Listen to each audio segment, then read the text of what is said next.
search for answers in the case of missing 13-year-old Neziah Harris. Tonight, Detroit police tell us the suspect in her disappearance is behind bars from another case. It's been nearly 9 months since Neziah was last seen getting off a school bus at Cornwall and 3 Mile Drive. Well, since then, police searched a pond in Clinton Township and the Rouge River on Detroit's west side for any evidence. 7 News Detroit reporter Kimberly Craig is talking to some of Neziah's loved ones who believe the suspect is the same man they have suspected all along. The man who could soon be charged in the disappearance of 13-year-old Neziah Harris is in his 40s, and he's already been charged with the sexual assault of a 7-year-old girl. Now to find out that with his history, that he's been doing this all of these years to God knows how many other children. It's been far too long, and, we're ready for some convictions. There's some of Neziah Harris's loved ones who for months have been holding out hope that she'd be found alive, but that hope for a safe return has changed into something they also fear. Neziah wasn't the type of young lady to just stay gone without making any contact with anyone. So that. Hey y'all, how y'all doing? Happy birthday to you. Now y'all know I'ma stay on the ass. I told y'all that. I'll take a break for a minute, for a second or two. But I got to keep it on. I got to keep her rolling. All the way to October is almost here, y'all. October is almost here. Next month is August, September, October. So we got to stay on the air. They don't start going down in hill, down to Jarvis folks. Now they about to act like that. They kin folks, other folks. Jarvis, sneaky folks about to start being in this thing. We don't know who these light-skinned people are. Now look, y'all. I'm going to stay on there. I'm going to stay on them. That did it for me. They said it was a recovery from day one. The man believed to be at the center of the 13-year-old's disappearance is on the sex offender registry after being convicted of a sex crime against a child in 2005.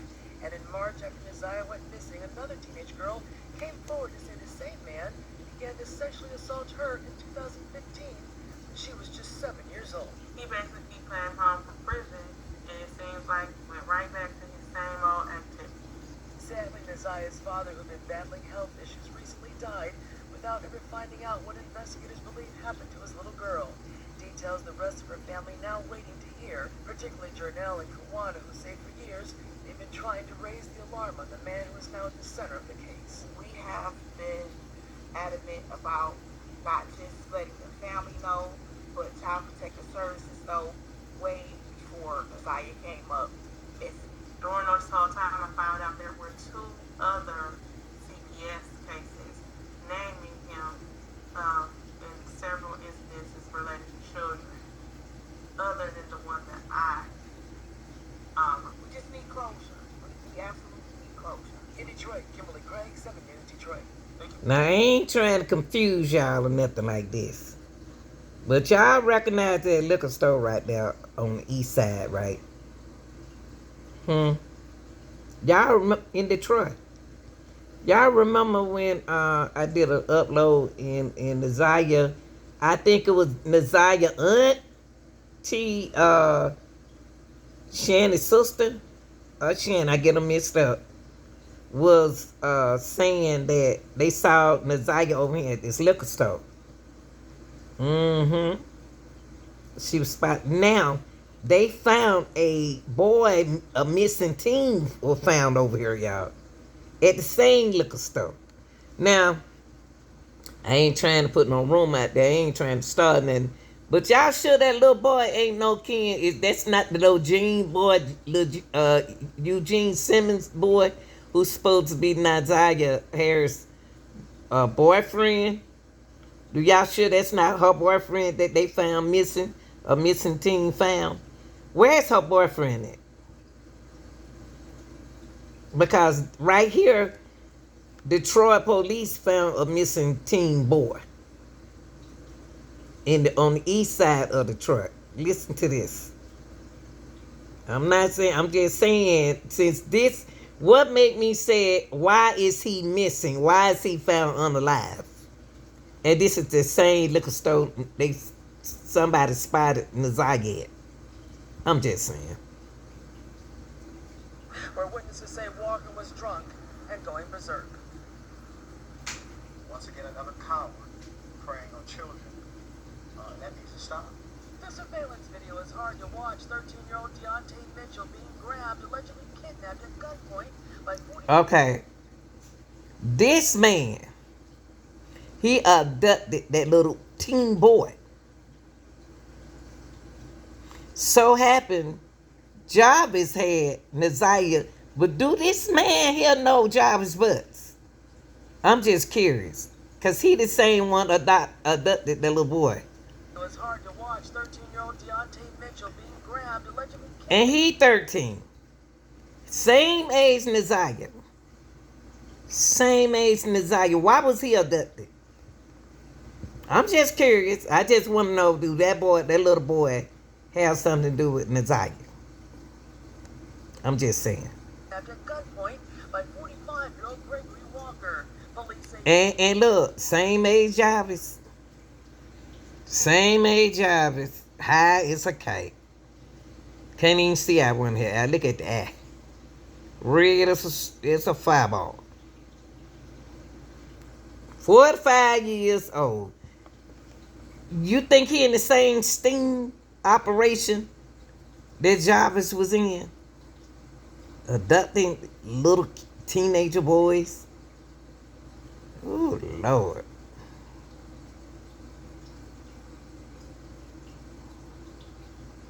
he's the complete stranger who would later be accused of killing the child.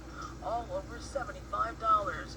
Deontay's body was found this morning on Detroit's east side, about 36 hours after he was abducted. They found him.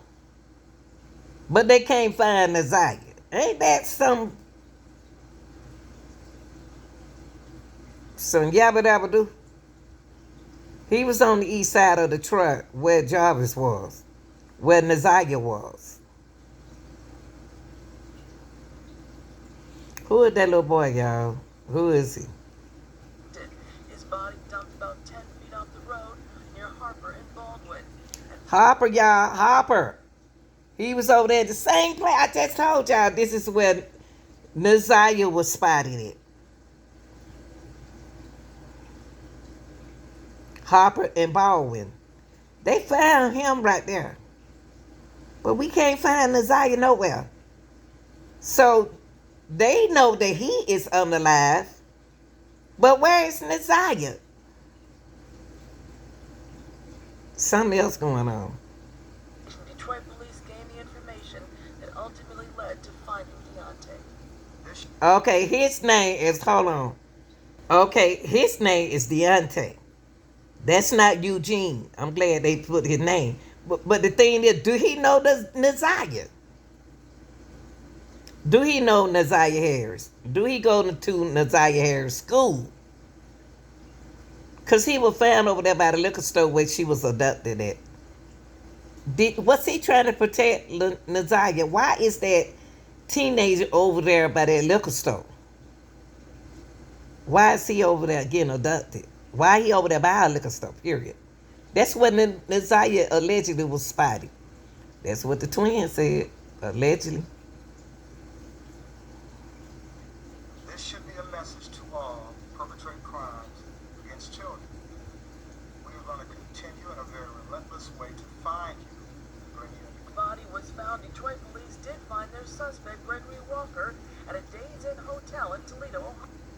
Gregory Hotel? That Gregory not Hotel. Gregory Walker slid away and went to Toledo, Ohio after abducting that little boy. Now let's take it back to the little boy. Let me show the little boy again in case some of y'all Detroit people know him. And can you tell us, did he go to Nazaria's school?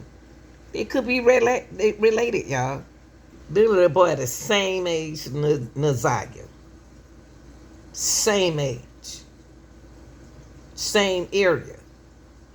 Harper. The liquor store. Where somebody said they spotted her.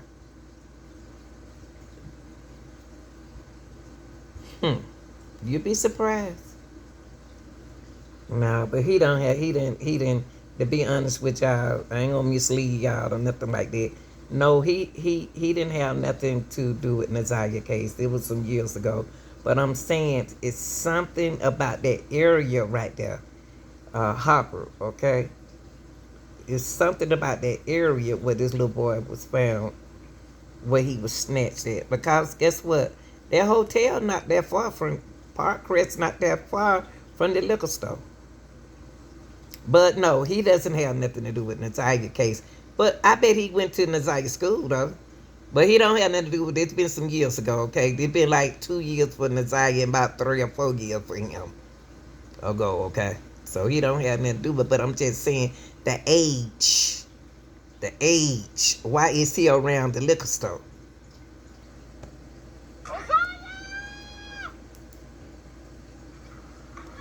Don't be alarmed, don't be alarmed, don't be alarmed. That's what I said, don't be alarmed. I'm looking for my cousin that's missing. She's a 13-year-old girl. And somebody told me that she might be in this area. So I'm not trying to scare y'all, I'm just looking for my cousin. Desire Harris. Thank you very much. On January 9th, 2024, 13-year-old Nazia Harris stepped off a school bus at the intersection of 3 Mile and Cornwall. She never made it home that day. Nazia was a student at J.E. Clark Preparatory Academy, and there have been no leads in her disappearance. Nazia is described as 5 feet 2 inches tall, weighing 130 pounds. She was last seen wearing a light blue jean shirt, light blue jean pants, a pink and white Rugrats coat with a fur collar, and blue and white Nike gym shoes. For several months, her family and the police have been searching for her, raising awareness through social media. This is when things took a spooky turn. During a search, a friend of a family member who had been asked to help with the case discovered a sneaker and reported it to the police. The shoe was handed over to the authorities for DNA testing, and they began to wait for the test results. Fast forward to now, it has been confirmed that the sneaker indeed belonged to Nazia. Situation about the shoes that came about, right? Well, there was an investigation going on by a church. Remember, there was like 9 different precincts investigated by the church. Well, I was live on the scene that day, and there was a lot of information. Marks D, y'all. They told me to shut my live down and go live somewhere else, right? Because the information being shut, right? So I went live to somewhere else, was across the street. Me and Roxy went live, and we found a pair of shoes, right? So we went live on a pair of shoes, and then the police called me back. Y'all heard that? I'm gonna rewind that. Friend of a family member Look who had been found the asked to help with shoes, the y'all. case, discovered a sneaker and reported it to the police. The shoe was handed over to the authorities for DNA testing, and they began to wait for the test results. Fast forward to now, it has been confirmed that the sneaker indeed belonged to Nazia. Situation about some shoes that came about, right?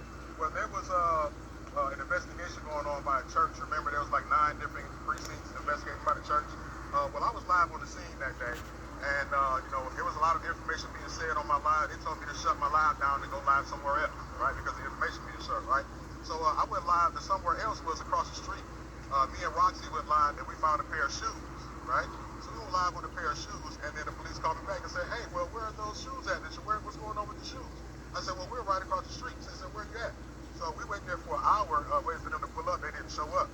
Long story short, they went and recovered the shoes, and I found out, I got intel about 2.5 months later. They did an investigation on the shoes, a DNA test on the sweat, and they found out that those were actually her shoes after they did a DNA test on the sweat from the shoes, right? So there's a lot of things that are probably going to connect the dots. A video began going viral on TikTok, showing a group of teenage boys searching for Nazia. As they walked, calling out her name, a female voice suddenly responded.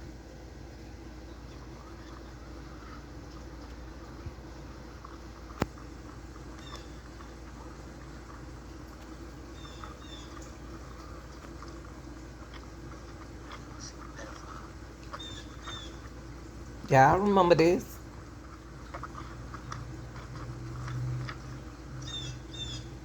A little girl. It's crazy. She says right here. She says right here. Ain't that crazy? So they locking little girls up in the basements. Huh?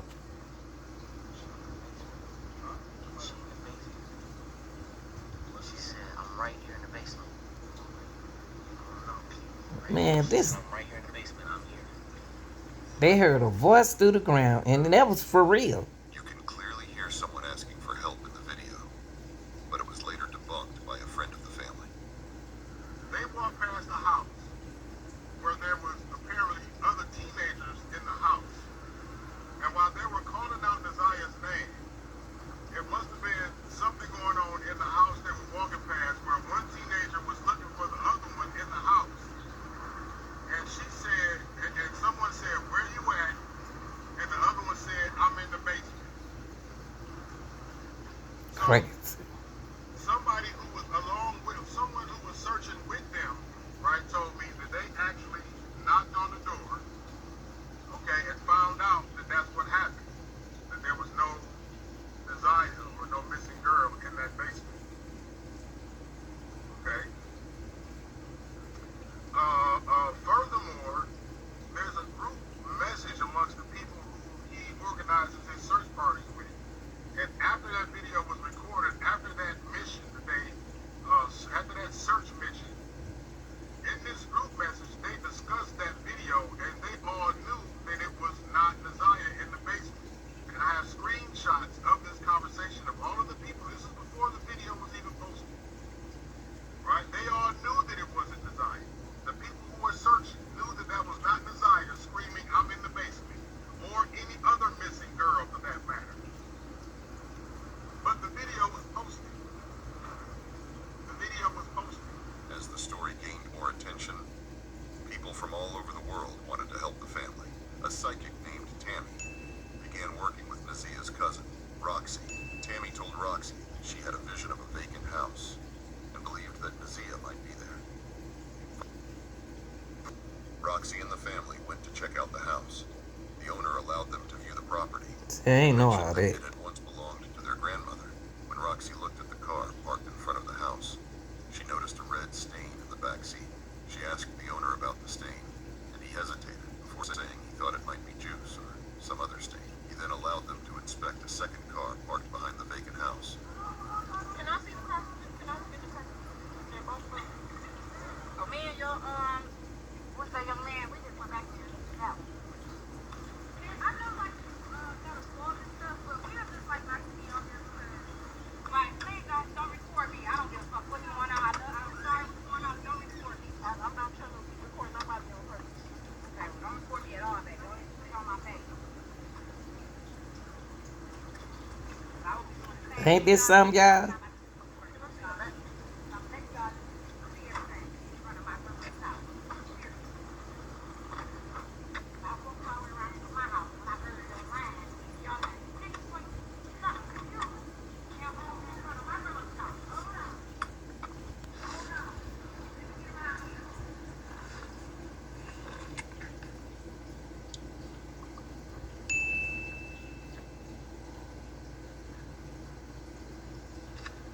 Oh, they went in the man car anyway? This is where Roxy spotted the stain that looked like blood. They weren't What's in. this dark red spot in the back? But that could be a stain from somewhere else. They don't even supposed to do that. No, I was like genuinely asking, like, what's the dark red spot in the carpet? Like, what are they calling over there? I think it's juice. They in that man car like that, y'all. Ain't that invading? Oh, Lord, help me, Okay, do Jesus. you mind if I look in the other one, please?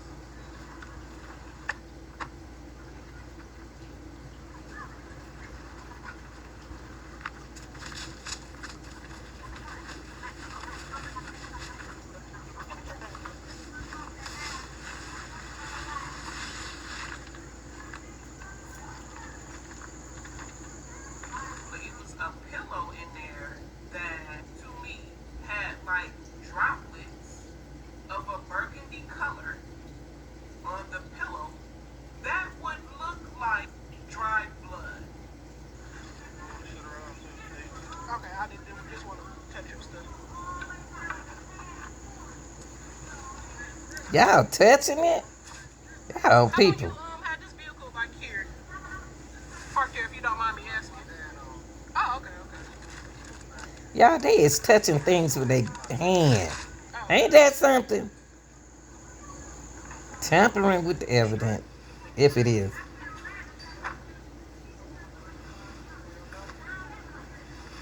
The family began their search. Said she only been here for a couple months, and I'm like, so do you see teenagers, walking up and down or whatever the case is? Oh, well, and the girl in the red house ain't know nothing. She ain't even know about this guy missing. The girl, of course, she was doing her research, and she was watching. She was like, so where the church at? Where her shoes? Or talk about her shoes, her shirt at? I'm like, where church at around it? Okay, she want me to show her the house that's in the video. The police told me to step back for a minute. So that's why I'm not over there right now to be able to show her the house, because they told me to step away from the house.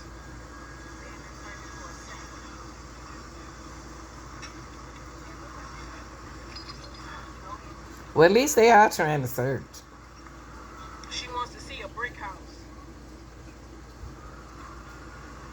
That's a brick house down here. I mean, the whole block is brick. I mean, I don't want nobody to feel some type of way with, their addresses and stuff. Okay. I'm gonna start back at this house. Where's Tammy?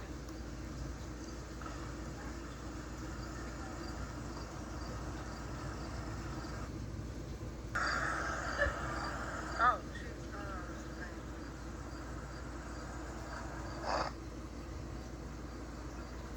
no, they gotta wait for a supervisor to go in there. What's the picture?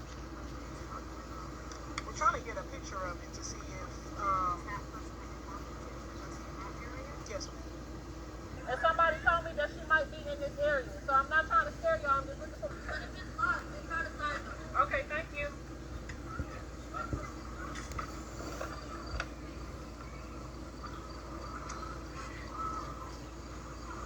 Boy, they walking into houses. Oh, I see why the police didn't want them to do that. No, she's not. She's slim. They need to be careful. Y'all, this video when some, was back, during the time when they first started looking for Neziah. I thought that a lot of people missed, had to work and stuff. So I decided to research some videos for y'all to catch up.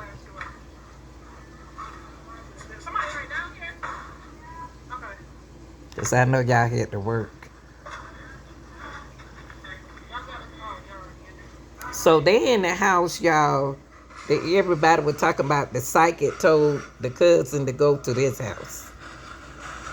But they didn't find Neziah.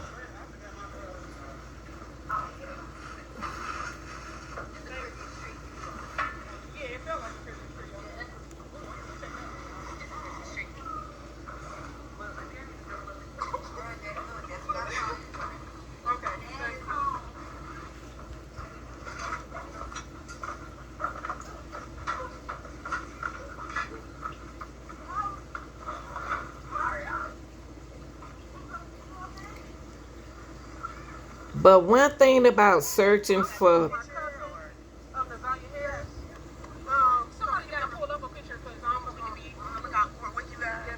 Sometimes when you go searching, you got to be careful. Because she could be down in the wall or anything. Roxy and the family continued on the search, but it wasn't. The psychic medium told me to go on Indiana, so I went on Indiana. She was telling me, I was showing her the area. She kept saying that she wanted me to look for his shed, his white shed, and somehow, some way, somebody called the police, and the police showed up.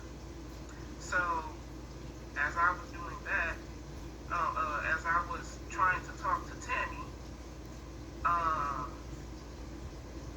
getting questioned by the police.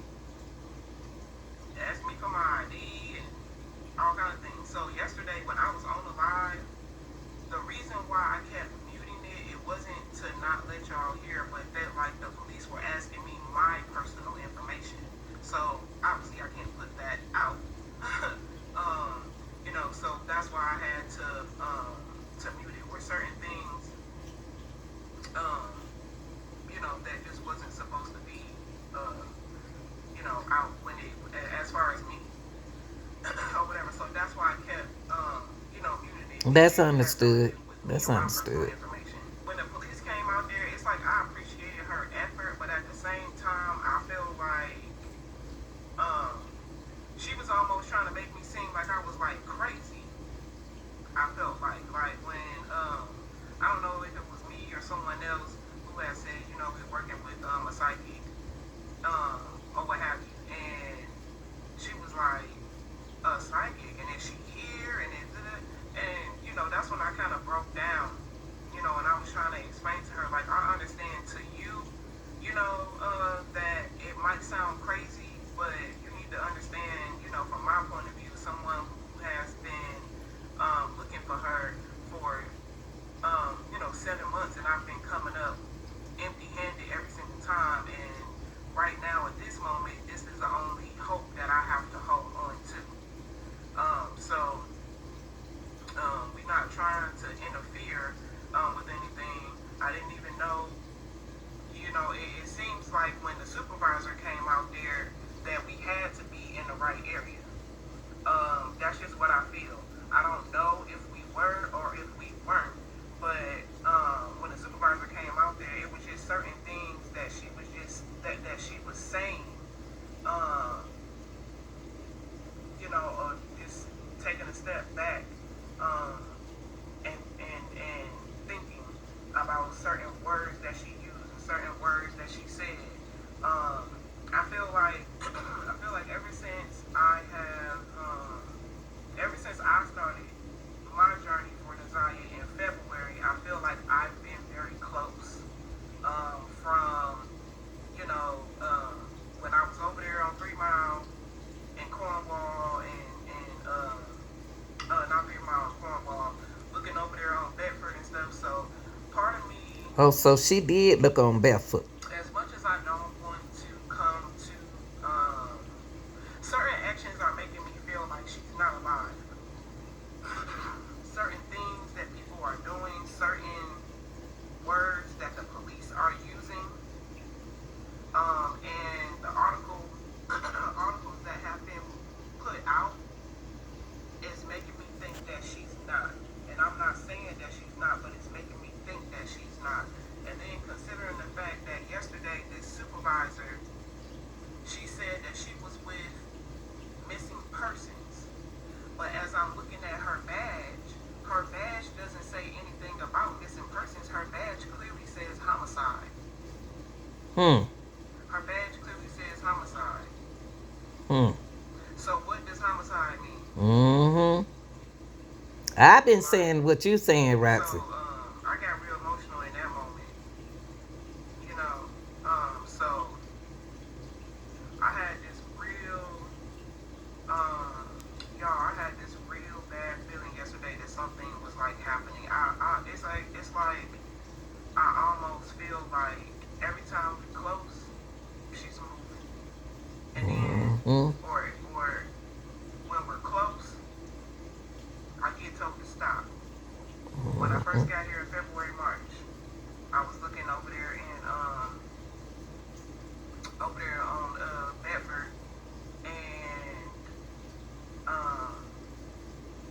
what's that street? Bedford and 3 Mile in like Corville area. I can't really say Corville, but like 3 Mile and Bedford. And I was we were finding certain things, and I was told to stop. Okay. Then tried to find another outlet to keep her in the media, to make her name go as far as possible as I can. And I was in front of the courthouse, on Thursday. So when I get over there, I talked to this man, and he was like, "Oh yeah, I just let your people look in the car." Now this is not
left from my interview and came back over there, the car was moved out the driveway, and the postal worker said that the cars were his. That's crazy. The postal worker also had the keys to the car. What? So then I asked the postal worker, do you mind if I look in the cars? He said, sure. So he opened up the first car that was sitting in the driveway, the historical car. The car was clean. It's like one of them old school clean cars, you know, that was Yeah, we saw. cruise type car. So the car was like clean. It wasn't dirty or nothing like that. However, the back seat, there was like a really big, like dark stain behind the driver's seat.